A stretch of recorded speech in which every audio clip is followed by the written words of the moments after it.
हाय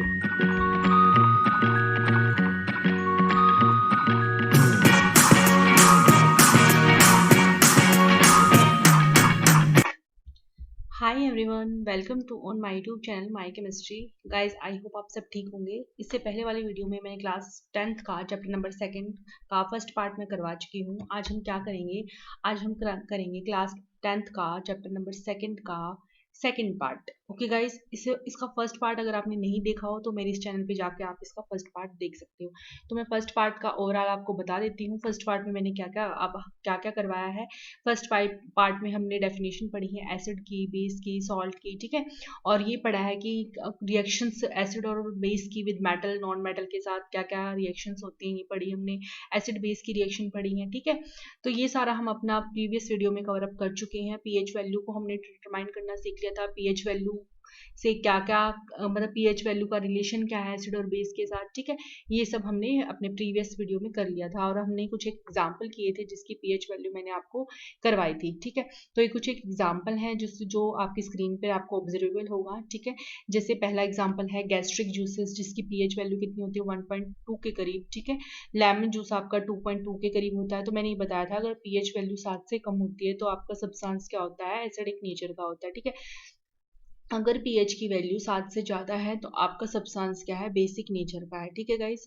7 है तो आपका सब्सटेंस जो है वो क्या है, न्यूट्रल है, नाइदर एसिडिक नॉर बेसिक, ठीक है। तो प्योर वाटर ब्लड के आपको पता होना चाहिए 7.4 होती है। मिल्क ऑफ मैग्नीशिया की 10 होती है जो बेसिक होता है नेचर में, ठीक है। और सोडियम हाइड्रोक्साइड की पीएच वैल्यू 14 होती है। ऐसे ही हमारी जो बॉडी है, जिस पीएच वैल्यू पे हमारी बॉडी काम करती है, उसकी कितनी रेंज होती है, 7 से लेके 7.8, ठीक है। और माउथ की हमारी पीएच होती है 5.5 के करीब होती है। कॉफी हो गया हमारा, ठीक है। व्हाइट ब्रेड हो गया जिसकी पीएच अप्रोक्सीमेटली 4 के करीब होती है। फ्रूट जूसेस हो गया हमारा, कोकोनट हो गया, टी हो गया, वीट हो गया, इनकी पीएच अप्रोक्सीमेट 5 के इक्वल होती है, ठीक है। तो ये सारे एग्जाम्पल हैं, आप क्लियरली ऑब्जर्वेबल है, आप देख सकते हो कि in different type of example की पीएच वैल्यू आपको गिवन है, ठीक है। एप्पल हो गया, आलमंड हो गया, टमाटो हो गया, पाइनएप्पल हो गया, बनाना हो गया, ठीक है। टैप वाटर, ठीक है। इन सब की पीएच आपको गिवन है, आप स्क्रीन पे देख सकते हो। ये मैंने अपने प्रीवियस वीडियो में करवा दिया था। आज हम क्या करेंगे, आज हम यहाँ से स्टार्ट करेंगे importance of pH in everyday life, ठीक है। हमारी जो एवरीडे लाइफ है जहाँ हम जी रहे हैं उसमें पीएच का बहुत ही इंपॉर्टेंट रोल है, ठीक है। तो फर्स्ट रोल हम पढ़ते हैं क्या है, फॉर प्लांट एंड एनिमल्स, ठीक है। तो आपको ये ध्यान रखना है, मैं ओवरऑल बता देती हूँ फिर मैं इसको रीडअप भी कर दूंगी, ठीक है। तो प्लांट और एनिमल के लिए पीएच कैसे हेल्पफुल है ये आपने देखना है। जैसे क्या हो गया, आप जैसे प्लांट हैं, हम पौधे हो गए, जैसे एनिमल्स हो गए, ठीक है। एनिमल्स जो एक्वेटिक एनिमल हो गए जो सी वाटर के अंदर रहते हैं, ठीक है। तो अगर पीएच वैल्यू सी वाटर की वेरी करेगी तो उसमें क्या होगा, ऑक्सीजन की अमाउंट क्या हो जाएगी, कम हो जाएगी, जिसके कारण जो एक्वेटिक एनिमल है उनकी लाइफ क्या हो जाएगी, डिफिकल्ट हो जाएगी। तो हमारी जो प्लांट हो गए, एनिमल्स हो गए, उनकी बॉडी एक पर्टिकुलर पीएच रेंज पर ही सरवाइव करती है, ठीक है। हमारे बॉडी का भी आपको पता ही है, पर रेंज कितनी है हमारी बॉडी की, 7 से लेके 7.8 इतने पीएच अगर हमारी बॉडी की मेंटेन रहेगी तो हम प्रॉपरली वर्क कर पाएंगे, ठीक है गाइस। अगर पीएच मेंटेन नहीं रहेगी तो हम प्रॉपरली वर्क नहीं कर पाएंगे। तो इसीलिए प्लांट और एनिमल में पीएच रेंज का होना इम्पॉर्टेंट है, ठीक है। प्रॉपर वर्क के लिए, हमारे सर्वाइवल के लिए पीएच रेंज जो है वो हमारी क्या होनी चाहिए, 7 से लेके 7.8 होनी चाहिए, ठीक है। तो ऐसे यही रोल बता रखा है। ये कैसे डिक्रीज हो सकती है पीएच, ये मैं समझा देती हूँ कैसे। Our body work with in pH range, हमारी बॉडी है वो किस पीएच रेंज पर काम करती है, 7 से लेके 7.8, ठीक है। If the pH of rain water is less than 5.6, अगर पीएच जो हमारी रेन वाटर है उसकी पीएच अगर 5.6 से कम हो गई तो then it is called acid rain. तो हम उसको क्या कहते हैं, एसिड रेन कहते हैं, ठीक है। क्योंकि पीएच वैल्यू अगर कम हो गई हमारी 5.6 से तो एसिडिक हो गया ना हमारा सब्सटेंस। 7 से कम होते ही एसिडिक हो जाएगा, लेकिन 5.6 से भी कम हो गई तो और भी ज्यादा एसिडिक हो जाएगा। तो जो रेन होएगी उसको हम बोलेंगे कि एसिड रेन हो रही है, ठीक है।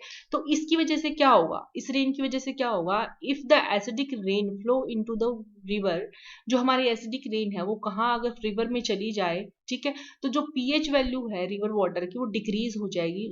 उसका कॉन्सिक्वेंसेस क्या हो गए, उसके रिजल्ट क्या आएंगे, जो सर्वाइवल है एक्वाटिक लाइफ वो क्या हो जाएगी, डिफिकल्ट हो जाएगी। एक्वाटिक लाइफ जो एक्वाटिक एनिमल्स जो होते हैं वो भी एक पर्टिकुलर पीएच रेंज पर ही सर्वाइव करते हैं, तो उनकी सर्वाइवल क्या हो जाएगी, डिक्रीज हो जाएगी। तो ये बता रखा है कि एनिमल और प्लांट को भी प्रॉपर अमाउंट में पीएच वैल्यू की रिक्वायरमेंट होती है, ठीक है। इससे क्या रिजल्ट निकला, thus both animal and plant work at a particular range of pH value, ठीक है। तो पर्टिकुलर रेंज पीएच के वैल्यू पे ही हमारे प्लांट और एनिमल्स क्या करते हैं, सरवाइव करते हैं, ठीक है। तो इम्पोर्टेंस आपको पता चल गई कितनी बड़ी इम्पोर्टेंस है, ये इम्पोर्टेंस है प्लांट और एनिमल का, कितना बड़ा रोल है पीएच का, ठीक है। सेकंड देखो, फॉर आवर डाइजेस्टिव सिस्टम, अब इसको समझो।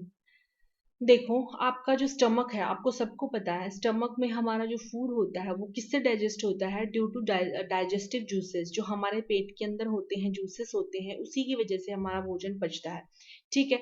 अगर जो हमारे जूसेस हैं वो एक्स्ट्रा अमाउंट में रिलीज हो जाए, ठीक है, तो उससे क्या होगा, हमारी जो बॉडी है उसके अंदर क्या हो जाएगी, पीएच वैल्यू इंक्रीज हो जाएगी। कौन से जूस की वजह से इंक्रीज होगी, जैसे HCl हो गया, ठीक है, तो इसकी वजह से हमारी बॉडी में पीएच वैल्यू का क्या हो जाएगा, इंक्रीमेंट हो जाएगा। इसी वजह से पीएच वैल्यू बढ़ने के कारण हमारी बॉडी प्रॉपरली वर्क नहीं कर पाएगी, ठीक है, और हमें क्या होगा, स्टमक में पेन होगा, जिसकी वजह से क्या होगा, हमें पेन होगा और हमें उसको रिमूव करने के लिए क्या लेना पड़ेगा, एंटा एसिड लेना पड़ेगा, ठीक है, क्योंकि एसिड की अमाउंट ज्यादा होगी ना। पीएच की वैल्यू कम होने का मतलब क्या है, पीएच की वैल्यू कम होने का इनडायरेक्टली मतलब यही है कि हमारी बॉडी क्या होगा, एसिड की मात्रा ज्यादा होगी, ठीक है।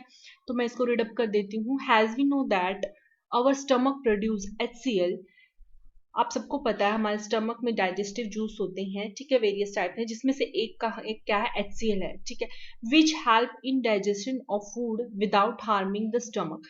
वो क्या करता है, HCl हमारे जो फूड को हेल्प करता है डाइजेशन के प्रोसेस में, ठीक है, without harming the stomach, without harming the stomach को बिना नुकसान पहुंचाए, ठीक है। तो जैसे आप केमिस्ट्री लैब में यूज करते हो HCl, वो HCl नहीं होता वो गाइस, अगर वो ही हमारे बॉडी में होगा तो फिर तो हमें हम तो फिर सरवाइव नहीं कर पाएंगे। वो इस टाइप का एसिड मतलब इतना इतना डाइल्यूट होता है कि वो हमारी बॉडी में डाइजेशन का प्रोसेस इजीली कर लेता है और हमारी बॉडी को हार्म भी नहीं होता, ठीक है। तो आप ये मत समझ लीजिए लैब में जो HCl है उसको उठा के आप पीने लग जाओ, ऐसा नहीं होता है गाइस, ठीक है। जो हमारी बॉडी में होता है वो हमारे बॉडी के अकॉर्डिंग ही सुटेबल होता है, ठीक है, बाहर से हम नहीं ले सकते, ठीक है, अगर लेंगे तो आप खतरे में पड़ जाएंगे, ठीक है। तो ऐसे आप कोई भी कांड नहीं करेंगे लैब में जाके, ठीक है। आगे देखिए, अब क्या होगा आगे, तो इससे क्या होगा, if stomach produce too much acid, अगर स्टमक ने बहुत ज्यादा मात्रा में एसिड सिक्रीट कर दिया, मतलब ज्यादा मात्रा में HCl सिक्रीट किया, तो क्या होगा, विच कॉज पेन, वो क्या होगा, हमें दर्द देगा और इरिटेट करेगा, हमें इरिटेशन होगी। टू गेट रीड, और इससे छुटकारा पाने के लिए, रीड ऑफ दिस पेन, इस दर्द से छुटकारा पाने के लिए, वी यूज हम क्या यूज करते हैं, बेस यूज करते हैं, लाइक एंटा एसिड, ठीक है। तो एंटा एसिड हम बेस यूज करते हैं, एंटा एसिड न्यूट्रलाइज, जो एंटा एसिड है वो न्यूट्रलाइज करते हैं एक्सेस एसिड को, ठीक है। उसमें कौन कौन से एग्जांपल हो सकते हैं, हमारा माइल्ड बेस, आपका माइल्ड बेस हो सकता है, जिसको हम क्या कह सकते हैं, मिल्क ऑफ मैग्नीशिया। तो आपके आपके ये क्वेश्चन भी पूछा जा सकता है कि which is the mild basic use to reduce pain in the stomach, ठीक है, तो वो कौन सा है, मिल्क ऑफ मैग्नीशिया, MgOH, ठीक है। आगे देखो, थर्ड इसका एप्लीकेशन क्या है पीएच का हमारी एवरीडे लाइफ में, for self defence by animals and plant through chemical welfare, मतलब जो हम सेल्फ डिफेंस मतलब अपनी खुद की रक्षा करते हैं, किससे, एनिमल से और प्लांट से, जो क्या करते हैं, केमिकल वेलफेयर, जो केमिकल छोड़ते हैं, ठीक है, हमारी बॉडी में जो केमिकल छोड़ देते हैं प्लांट एनिमल्स, ठीक, या प्लांट्स, उससे हमें बचाने के लिए भी हम क्या करते हैं, पीएच का ही बहुत इंपॉर्टेंट रोल है। कैसे रोल है, जैसे समझो इसको, बी सिटिंग, आपने मधुमक्खी देखी होगी ना, पीले रंग की होती है, बी सिटिंग पे कई टाइप की होती है, लेकिन जब पीली रंग की मधुमक्खी होती है ना, बी सिटिंग लिव ऑन, जो वो हमें कई बार काट जाती है, तो हम कहते हैं ना मधुमक्खी काट गई, फूल जाता है, जैसे हमारे सूजन आ जाता है, जहां पे काटी हो ना उस जगह पे फूल जाता है, हमारा सूजन आ जाता है। तो किसकी वजह से होता है? एसिड की वजह से। क्योंकि जो बी सिटिंग हम जो जो बी बैठती है ना हमारे जिस भी बॉडी पे, जिस भी पार्ट ऑफ बॉडी पे बैठती है, वो क्या करती है? Leave an acid, acid secrete करती है हमारी बॉडी में, एसिड छोड़ जाती है। तो इससे क्या होगा? विच कॉज पेन, इससे हमें दर्द होता है और इरिटेशन होती है। इसीलिए हमें क्या यूज करना चाहिए? मधुमक्खी काटने के बाद यूज अ माइल्ड बेस, हमें माइल्ड बेस यूज करना चाहिए, क्योंकि उसमें एसिड है ना। मैंने कल रिएक्शन भी बताई थी, एसिड और बेस की रिएक्शन हम करते हैं तो हमारा सॉल्ट बनता है, ठीक है, मतलब न्यूट्रलाइज हो जाते हैं दोनों कंबाइन होके, ठीक है। तो इसीलिए हम बेस का यूज करते हैं। अगर एसिड छोड़ रहा है कोई भी एनिमल्स तो हम क्या करेंगे? माइल्ड बेस लगाएंगे वहां पे। तो माइल्ड बेस आपका हो सकता है लाइक बेकिंग सोडा हो सकता है, on the sitting area gives relief, जो वहां पे वो बैठी है वहां पे हमें माइल्ड बेस यूज करना है, जिससे हमें क्या होगा? सेल्फ डिफेंस होगी, हम इरिटेशन से, पेन से बच पाएंगे। तो देखिए आपका पीएच का यहाँ पे भी रोल है, ठीक है। तो पीएच फैक्टर यहाँ पे भी काम कर रहा है आपका, ठीक है। आगे देखो next, role of pH in tooth decay.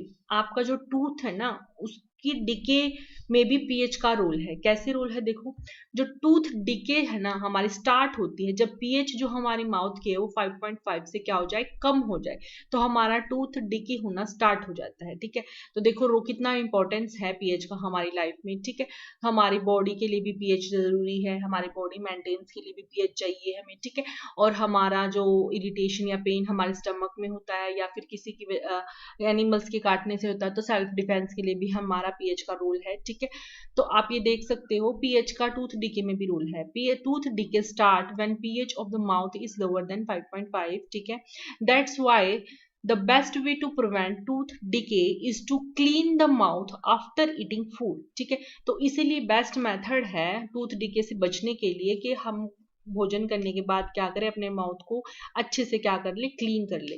तो ये आपको बड़े बुजुर्ग भी पहले बताते थे ना कि खाना खाने के बाद मुंह को अच्छे से वॉश करना चाहिए। वो क्यों बताते हैं? ताकि हमारा जो टूथ है वो मेंटेन रहे, ठीक है, उसका डिके स्टार्ट ना हो, जल्दी से दांत गिरे ना, इसीलिए हमें एडवाइस दी जाती है कि हम माउथ को अच्छे से साफ करें। तो कुछ ना कुछ मीनिंग होता है, जो पुराने जमाने से चल रहे हैं चीजें उनका कुछ ना कुछ साइंटिफिक मीनिंग होता है, इसी वजह से वो आज तक चल रहे हैं, ठीक है। तो इसीलिए हमें अगर किसी के बारे में नहीं पता है तो हम उसका एनालाइज करके उनको उनके बारे में जान के तभी कोई अपनी राय दे सकते हैं, ठीक है। तो यूजिंग टूथपेस्ट, तो इसका हम क्या और क्या यूज कर सकते हैं? टूथपेस्ट यूज कर सकते हैं which are generally basic too. अब आपको पता चल गया है टूथपेस्ट जो होता है वो क्या होगी, इसका नेचर क्या है? बेसिक इन नेचर, ठीक है। तो ये थी 4 इंपॉर्टेंस थी पीएच की हमारी डेली लाइफ में, ठीक है गाइज। आई होप आपको ये क्लियरली समझ में आया होगा, ठीक है। नेक्स्ट देखिए, नेक्स्ट हमें क्या करना है। नेक्स्ट जो है हमारे कॉमन साल्ट, मतलब कॉमन ये बता रखा है पीएच के बारे में, ठीक है। साल्ट हमारा एसिड और बेस से मिलके बना होता है, ठीक है। तो कब न्यूट्रल होगा, ठीक है, कब उसकी पीएच कम होगी, कब वो बेसिक नेचर का होगा, कब एसिडिक नेचर का होगा, कैसे पता चलेगा साल्ट का? तो साल्ट आपका पता है किससे मिलके बना होता है? एसिड और बेस से, ठीक है। तो एसिड आपका स्ट्रॉन्ग भी हो सकता है, एसिड आपका वीक भी हो सकता है, बेस आपका स्ट्रॉन्ग भी हो सकता है, बेस आपका वीक भी हो सकता है। तो दोनों कॉम्बिनेशन फॉर्म में क्या बनाते हैं? साल्ट बनाते हैं। अब ये कैसे पता चलेगा कि साल्ट न्यूट्रल है या फिर बेसिक इन नेचर है सॉल्ट का या एसिडिक इन नेचर है कि सॉल्ट का? ये कैसे चेक करेंगे? तो ये with the help of this, तो इससे हम चेक करेंगे। ये क्या है? एक छोटा सा हिंट है जिससे आप याद रख सकते हो। दोनों अगर स्ट्रॉन्ग है, एसिड भी स्ट्रॉन्ग है, बेस भी स्ट्रॉन्ग है, तो हमारा सॉल्ट जो बनेगा वो न्यूट्रल बनेगा। क्योंकि दोनों दोनों स्ट्रॉन्ग है ना, अगर बराबर की टक्कर होगी ना तो जो प्रोडक्ट बनेगा वो भी तो बराबर का बनेगा ना, ठीक है। तो ऐसे समझ में आया? तो स्ट्रॉन्ग स्ट्रॉन्ग कॉम्बिनेशन फॉर्म में क्या बनाएंगे? न्यूट्रल बनाएंगे, ठीक है। अगर एक स्ट्रॉन्ग है एक वीक है तो जो स्ट्रॉन्ग है ना साल्ट का भी वही नेचर होगा, ठीक है। तो एसिड स्ट्रॉन्ग है ना तो साल्ट भी क्या होगा? एसिडिक नेचर का होगा, ठीक है। तो जो स्ट्रॉन्ग होगा उसी की तो हुकूमत चलेगी ना। तो स्ट्रॉन्ग कौन है? एसिड है, तो इस एसिडिक नेचर होगा, ठीक है। साल्ट का नेचर भी क्या होगा? एसिडिक होगा। अगर वीक एसिड है स्ट्रॉन्ग बेस है तो स्ट्रॉन्ग क्या है? बेस है, तो साल्ट का नेचर भी क्या होगा? बेसिक इन नेचर होगा। तो साल्ट का नेचर भी क्या होगा? Basic in nature. तो पीएच वैल्यू लेस देन 7 होगी किसमें? एसिडिक नेचर में जो सॉल्ट है, और बेसिक नेचर में जो सॉल्ट है उसकी पीएच वैल्यू क्या होगी? मोर देन 7 होगी। तो सीधी सी बात है, जो स्ट्रॉन्ग है नेचर साल्ट का भी वही होगा, और जो स्ट्रॉन्ग की कंडीशन है मतलब एसिडिक स्ट्रॉन्ग है तो 7 से कम होगी पीएच, अगर बेस स्ट्रॉन्ग है तो 7 से ज्यादा होगी पीएच। आई होप आपको ये क्लियरली समझ में आया होगा, ठीक है। आगे देखिए गाइस, कॉमन सॉल्ट, सबको पता है NaCl हमारे घरों में यूज होता है, जिसको टेबल सॉल्ट भी बोलते हैं, ठीक है। तो रॉ मटेरियल है बहुत सारे, हम कैसे बनाते हैं, ठीक है। तो इससे हम क्या क्या बनाते हैं अपना, and sodium hydroxide, baking soda, washing soda, bleaching soda. तो ये ना हम नेक्स्ट वीडियो में अपना कवर अप कर लेंगे, ठीक है। ब्लीचिंग पाउडर से हम स्टार्ट करेंगे, ये 4 हैं, इनको हम क्लियरली समझ लेंगे आगे। आज मैं ये बता देती हूँ NaOH, जो ये HCl है या NaOH है, ये क्या क्या यूज है। NaCl का क्या यूज है, तो कॉमन सॉल्ट घरों में यूज होता है, रॉ मटेरियल है बहुत सारे मटेरियल को बनाने के लिए, ठीक है। आगे देखो, अगर NaCl की रिएक्शन वाटर के साथ मैं कराऊं तो हमारा सोडियम हाइड्रोक्साइड, क्लोरीन और H2 बनेगा। ये पूछे कंडीशन पे बनता है गाइस, ऐसे नहीं है कि आपने नमक में पानी मिला दिया और आपका ये सोडियम हाइड्रोक्साइड जनरेट हो गया और क्लोरीन वहां से गैस निकल रही है, हाइड्रोजन गैस निकल रही है, नहीं होता है ऐसे। ऐसे ये कुछ एक कंडीशंस पे बनाई जाती है, ठीक है। आगे देखिए, इससे कंफ्यूज नहीं होना है आपने। आगे देखिए, HCl है, जैसे ये किसका किसका कहाँ यूज होता है, ठीक है। HCl हमारा किसके लिए यूज होता है, क्लीनिंग स्टील के जो बर्तन होते हैं ना, उनको साफ करने के लिए हम HCl का यूज करते हैं, ठीक है। अगर आपको कोई बर्तन है जो खराब हो गया स्टील का हो, तो आप क्या यूज कर लो, HCl यूज कर लो, ठीक है। मेडिसिन एंड प्रिपरेशन, मेडिसिन बनाने के लिए भी HCl का यूज करते हैं। और प्रिपरेशन ऑफ कॉस्मेटिक, कॉस्मेटिक होता है जो आपकी ब्यूटी प्रोडक्ट्स जो होते हैं उनको कॉस्मेटिक्स बोलते हैं, ठीक है। तो आपके जो कॉस्मेटिक्स हैं उनमें बनाने के लिए भी किसका यूज होता है, HCl का। तो HCl एक रिएजेंट का काम करता है, वो यूज होता है स्टील को साफ करने के लिए, मेडिसिन बनाने के लिए और कॉस्मेटिक्स बनाने में भी इसका यूज होता है, ठीक है। आगे देखो, अगर सोडियम हाइड्रोक्साइड और क्लोरीन का कॉम्बो देखें, ठीक है, तो इससे क्या होगा, ब्लीच बनेगा, ठीक है। इसका अगर हम कॉम्बिनेशन कर दें तो वो किसके लिए यूज होता है, हाउस होल्ड, मतलब घरों में जो एक्टिविटी होती है ब्लीचेस के लिए, हाउस होल्ड ब्लीचेस के लिए, ब्लीचिंग फैब्रिक को ब्लीच करने के लिए भी इस कॉम्बिनेशन का यूज होता है, ठीक है गाइस। तो आज हमने कवर अप कर लिया, हमने क्या क्या पढ़ लिया, पीएच देख लिया, हमारे क्या क्या रोल है पीएच का हमारे डे टू डे लाइफ में, ठीक है, ये स्टडी कर लिया। और डिफरेंट डिफरेंट का एग्जाम्पल देख लिए जिसकी पीएच वैल्यू इसके रेंज में होती है, ठीक है। हमने पीएच का मेंटेनेंस देख लिया, हमारे डे टू डे लाइफ में साल्ट के बारे में पता कर लिया कि एसिडिक नेचर है, बेसिक नेचर है सॉल्ट का। फिर हमने क्या स्टडी कर लिया, यूज करना, ठीक है, क्या मतलब HCl का क्या यूज है, ठीक है, सोडियम हाइड्रोक्साइड और क्लोरीन कॉम्बो का क्या यूज है, ये हमने देख लिया। नेक्स्ट वीडियो में हम क्या करेंगे, अपना कुछ एक जो है हमारे सब्सटेंस जो हम डे टू डे लाइफ में यूज करते हैं, ये हम कुछ एक हमारे सब्सटेंस हैं, ठीक है, ये हम अपनी नेक्स्ट वीडियो में कवर अप कर लेंगे गाइस। आई होप आपको आज का लेक्चर अच्छे से समझ में आया होगा, ठीक है। इससे पहले मैंने फर्स्ट लेक्चर आपको प्रोवाइड कर दिया, अगर आप वो देखना चाहते हो तो मेरी क्लास 6 के प्लेलिस्ट के फोल्डर में जाकर आप चेक कर लीजिए गाइस। अगर आपको इसकी PDF चाहिए तो आप मेरे टेलीग्राम चैनल ज्वाइन कर सकते हो। Thank you guys for watching.